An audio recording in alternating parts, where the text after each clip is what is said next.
waan qaboobay ka hor mugtiba aad baan u qaboobayaa. Oh my god,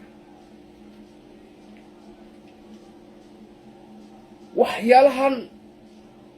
haddaad marsataan aad buu jirkiinu u qaboobayaa. wax yar kadib waxaan aadayaa musqushaan aadayaa muraayad inay iga soo baxday in kale waan dareemayaa markaa nashafba aad baan uga shaqeeyey jag xalay oo dhan tiin baan ku riyoonayaa noo saa u dhex jiif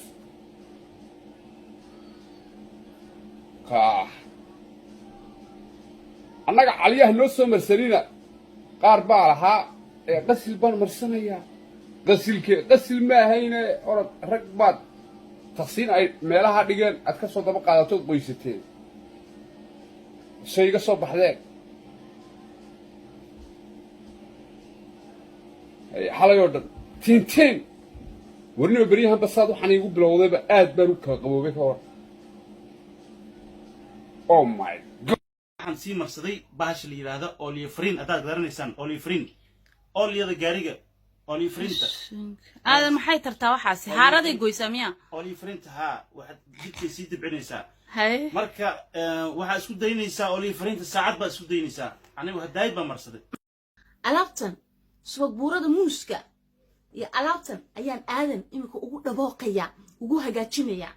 la daawada wixii ka soo baxay maadaama aadan wajigiisu uu engegsan yahay ya uu dabiici ahayn ya marka wajiga haada qalalsan alaabtan baa loogu talagalay naago waxaan arkay ragooga dawaynu marinaa khasay calayg isla xishooda daynikuna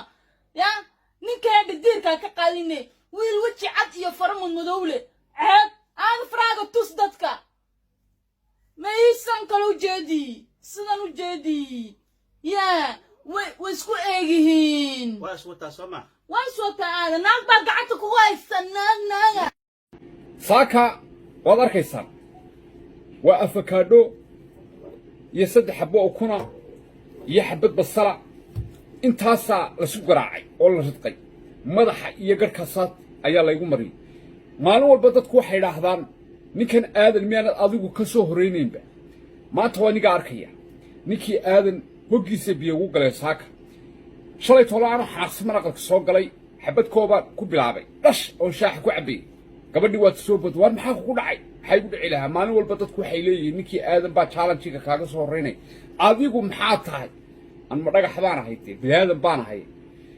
markaasay ku tiri 3 xabbo oo kuna iyo xabad basala iyo xabad afakaadhooya intaasaan saas ku qaradqaya saasaan jirka kugu marinaya iyo qarka waxaan ku yidhi aadan hoggiisa saaka biyo ugu galayna ka baxay ugu tiri xalay oo dhan sariirta markaan jiifay waan jimicsanayay ay ma aadan baa iga horrayn kara igama horrayn karo ii mari macaan saaka nafaqo ay aadan ila soco haye surwaalku yuu kaa dhici saaka habaja